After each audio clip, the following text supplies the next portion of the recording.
We chose this book because it's about our moon, and it's something that we all share. And learning about our planet and the beautiful things that we all have in common is definitely worth taking some time to share. So, The Moon and You. And this is Rocketer, or Rocketeer. I don't know, I got it used, so I'm not really sure what that was supposed to be. The Moon and You. This is the Saturn V rocket moving out to its launch pad. You can see they've got it propped up on wheels. 10, 9, 8, 7, 6, 5, 4, 3, 2, 1, liftoff. 8 minutes and 50 seconds after liftoff, the second stage separates and third stage ignites. This is the bottom part of the rocket. This is the adapter. This is the lander. This is what actually went on the moon. And this is where the astronauts sit, just at the very top. Not much room for how big of a rocket is for all the people. There is only one world in outer space people have ever visited. That is the moon. But no one walked on the moon until 1969. The moon is very different from the world, the Earth. On the moon, there is no air, no water, no clouds, no weather, and no sound. There are no plants or animals. The rolling barren ground of the moon is covered with craters. There is nothing but gray rock and gray soil. The soil is like powder and sticks to your boots. So you can see here on July 20th, 1969, it was a Sunday, we landed on the moon. I saw it on TV. Because there is no air to breathe on the moon, you must wear a spacesuit. That suit also keeps you from freezing at night and boiling during the day. Even the hottest and coldest places on Earth are unable to match the moon. The daytime temperature on the moon is high enough to boil water, 212 degrees above zero. At night, the temperature drops to about 280 degrees below zero. On Earth, the air makes the sky look blue. Without air, the moon's sky always looks black. You never see a rosy sunrise, an orange sunset, or purple twilight. Stars are out in the daytime. The only color you see is hanging in the sky. It's the blue Earth. The moon is a lot smaller than the Earth. The Earth is about 8,000 miles across and 25,000 miles around the middle. The moon is a little more than 2,000 miles across and about 6,800 miles. Gravity on the moon is much weaker. On the moon, you weigh 6 times less than you would weigh on Earth. If you weigh 60 pounds on Earth, you would weigh about 10 pounds on the moon. Because you weigh less on the moon, you can jump 6 times higher there. A skateboard on the moon could hop a curb 3 feet high. If your house were on the moon, you could jump onto the roof. That definitely looks like a fun time. Oh, there's little space kitties and doggies having fun in that low gravity. In a baseball game on the moon, every hit would be a home run. You would reach first base in about 10 steps. A game would never be called on account of rain. With no air to carry the sound, you could never hear the fans cheer in the moon stadium. Oh, there's little moon buggies. Girl in the parking lot at your moon baseball game. Pretty neat. People have been traveling on the Earth for more than 100,000 years. Why did it take so long before anyone could get to the moon? It's because the moon is far away and hard to reach. The moon is about 239,000 miles, almost 250,000 miles from the Earth. You would have to line up 30 Earths in a row to reach the moon. It's about 2,500 miles from one side of the United States to the other. If you could drive 55 miles per hour without stopping, you could make the trip in a little less than 2 days. If you could drive to the moon at 55 miles per hour, it would take 6 months to get there. You need a rocket to travel from the Earth to the moon. It took the biggest rocket ever built to make the trip. The Apollo spacecraft landed on the moon on July 20th, 1969, 4 days after it left Earth. The first astronauts only stayed on the moon for about 21 hours. They returned home to Earth 4 days later. Hey, I landed. I learned this at school. If the moon were a tennis ball, the Earth would be a basketball. Okay, so size difference comparison right there. Possibly tens of thousands of years before we ever landed on the moon, people were looking at the moon and using it to count the days of the month. They were able to use the moon as a calendar because the moon seems to change shape every day. It is possible that Ice Age hunters in Europe kept track of the days by watching the moon change. Marks they made on pieces of bone may stand for each day's changing moon. The changes in the shape of the moon are called the moon's phases. And there are 3 reasons why the moon seems to change. First, the moon is round, like a ball.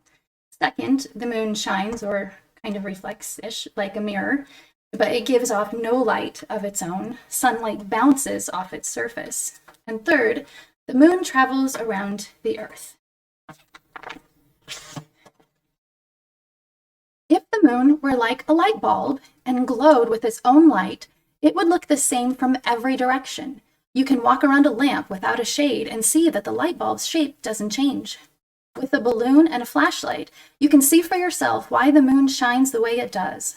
First, draw a face on a balloon with a marker.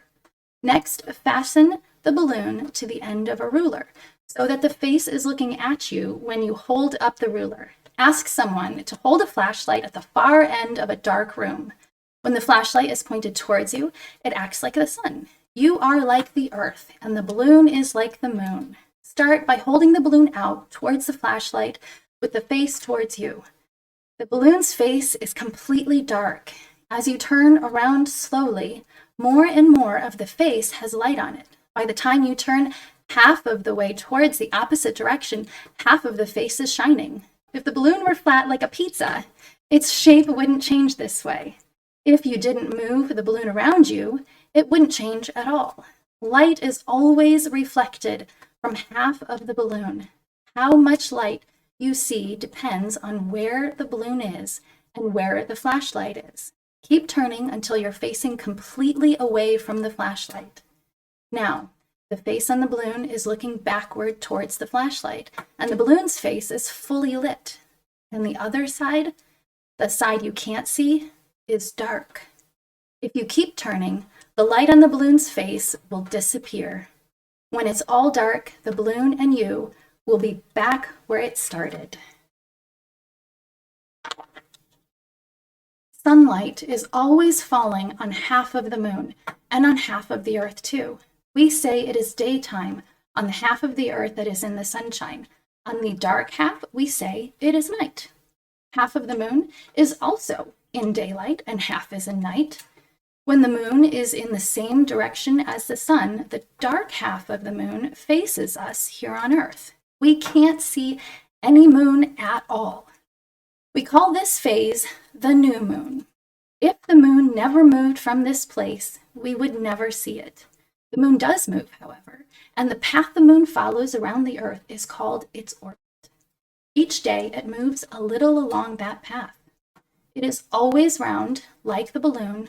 Because it moves each day, we see a little more of the lighted moon. At first, just a curved sliver of the moon shows up. This shape is called a crescent. This moon is called a waxing crescent. Waxing is the old word that means growing. So we have a growing moon. Each time we see the moon, it looks a little bigger and a little brighter.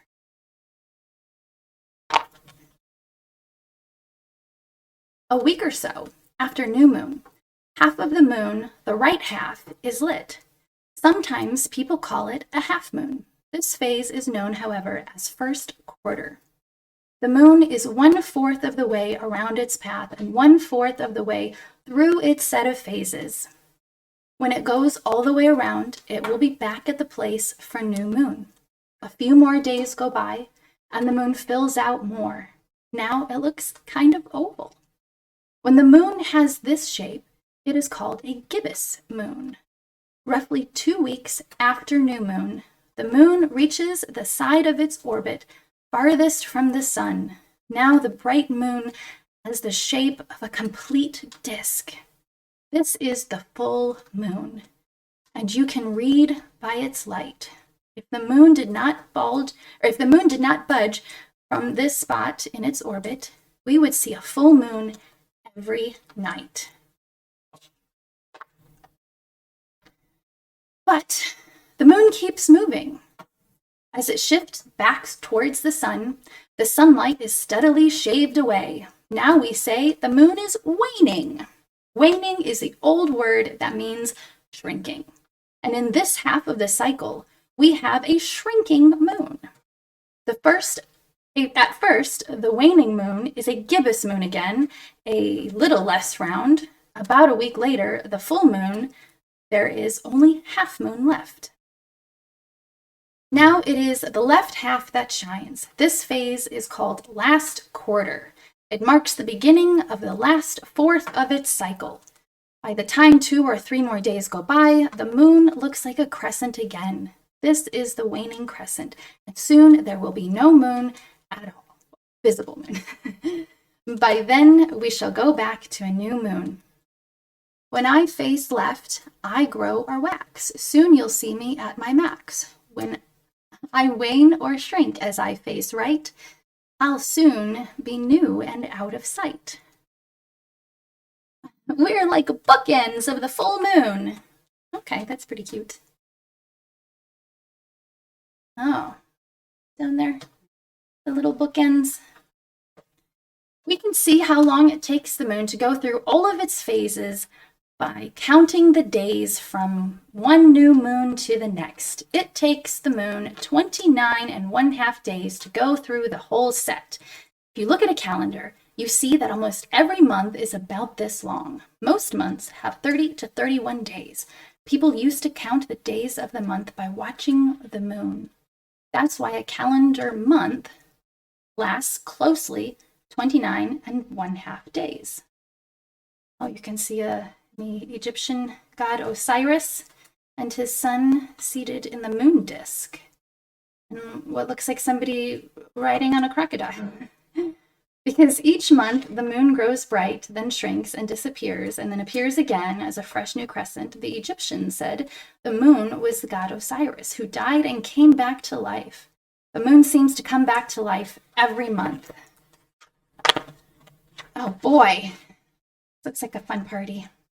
The ancient Chinese also thought the moon could come back to life. They said that NOAA, the goddess of the moon, lives forever in the moon. A rabbit lives with her there and makes a potion that keeps her alive.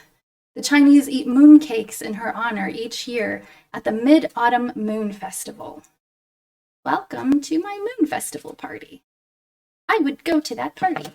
Especially if there's a rabbit making potions. An alchemist rabbit? That sounds fun to me. Most of the time, the new moon isn't lined up exactly between the Earth and the sun. It may be a little above or a little below the place where the sun is, but sometimes the new moon crosses right in front of the sun. Then the moon almost perfectly blocks the sun. Really, the sun is about 400 times bigger, but the sun is also 400 times farther away. That makes the moon and the sun look exactly the same size. When the moon covers up the sun, the moon's shadow hits the earth, and we see an eclipse of the sun. You can see it right here. It's kind of passing in front. I am 400 times bigger than the moon. I am 400 times closer to the earth. They look exactly the same to me. So when it's passing, we just kind of see it going between us and the sun. And it gives us this beautiful image, the Ronas. A partial eclipse makes it look as though something is taking a bite out of the sun. Many ancient people thought a dragon or enemy was trying to eat the sun. In a total eclipse, the earth and sky get dark, and we get to see the glowing hot gas that surrounds the entire sun. This gas is called the coronas, which means crown. Not in 2021. The corona is always there, and it is too faint, but it is too faint to see in the daytime. Sometimes the full moon lines up perfectly with the Earth and the sun. When that happens, the moon passes through the Earth's shadow. We see an eclipse of the moon. The eclipsed moon can turn a deep red. When this happened, the Vikings believed that one of the sky wolves had caught the moon in its jaws and made it bleed. So we can see here the Earth is coming, this is the moon, the Earth, and the sun, and the Earth is between it. So the moon it looks red because it's getting some light scattered by the Earth. I can't see the moon. I'm between the sun and the moon. I'm in the Earth's shadow. So it's not space doggies, unfortunately. Legends say the full moon can turn certain people into werewolves. Some people believe the full moon has the power to make people act strangely. Hospitals are supposed to have more emergencies at full moons, and there are supposed to be more crimes then too. None of this is true. Well, people are probably out a little later, so, medically, I'm sure. But since it is brighter, we'll see. I'm not real. Werewolves are probably not real. Some examples of tides here. The moon does have one kind of power, however, and that power is gravity. The moon's gravity makes ocean tides.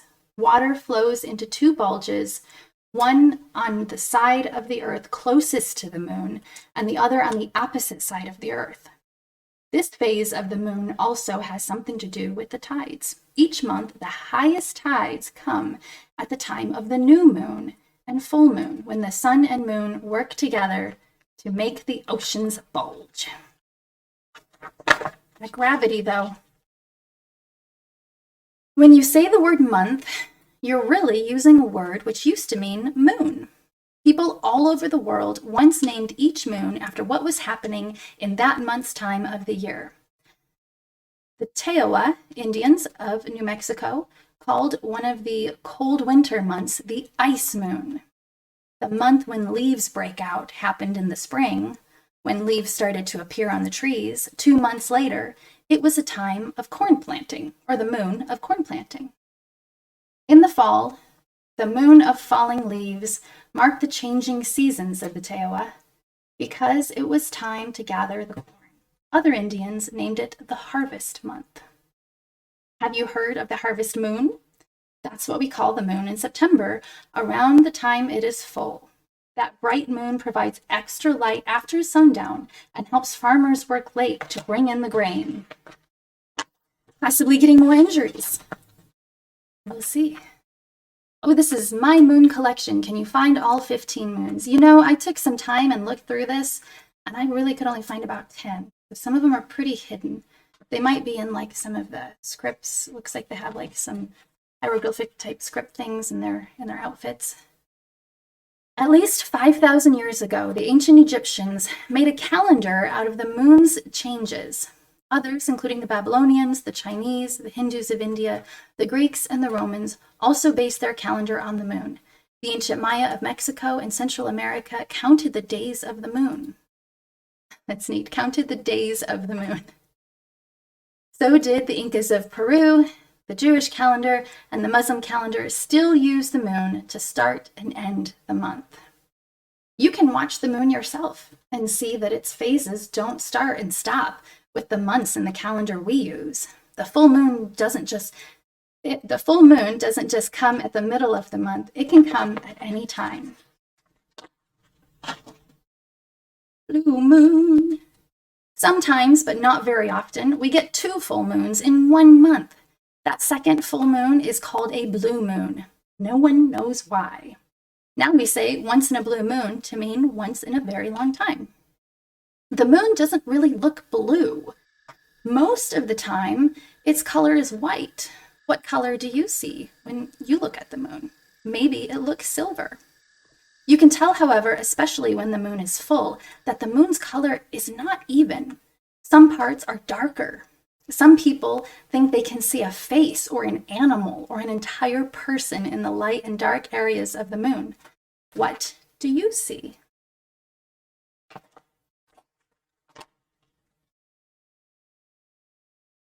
Some people say the face on the moon is a man on the moon, but not everyone sees a man on the moon. The Maori, people of New Zealand, see a woman on the moon, and her name is Rona. The Haida Indians, who live on islands close to British Columbia in Canada, say the woman in the moon carries a bucket. Some of the people of Siberia and Lapland also believe there is a girl on the moon. In ancient Greece, the moon was the goddess Selene, who rode through the sky on a silver chariot. According to Vikings, the dark shapes on the moon are really a boy and a girl who went to get a pail of water and were kidnapped to the moon. This pair is really Jack and Jill. You know them from a nursery rhyme. Maybe. Everyone knows it. Nursery. All the different things people see in the moon. Most of the time, it does appear to be a lady. Oh, except for this one. This is the bunny. Quite a few people thought there was a rabbit in the moon. The dark spots do look more like a rabbit than a man on the moon. The ancient Aztec of Mexico and Maya, the prehistoric Mimbres, I don't remember how to pronounce that one exactly, Mbaris Indians of the Southwest, the people of India, Southeast Asia, and Korea, and the Japanese all could see a rabbit on the moon. Remember the rabbit the Chinese said lived on the moon with Heng-O, the moon goddess? That's the same rabbit. The Chinese also said that Heng-O was turned into a toad, and that you can see the toad in the moon too. All these bunnies and a toad. Maybe it was the potion. Maybe she got a bad potion. I'm always looking at you, kid.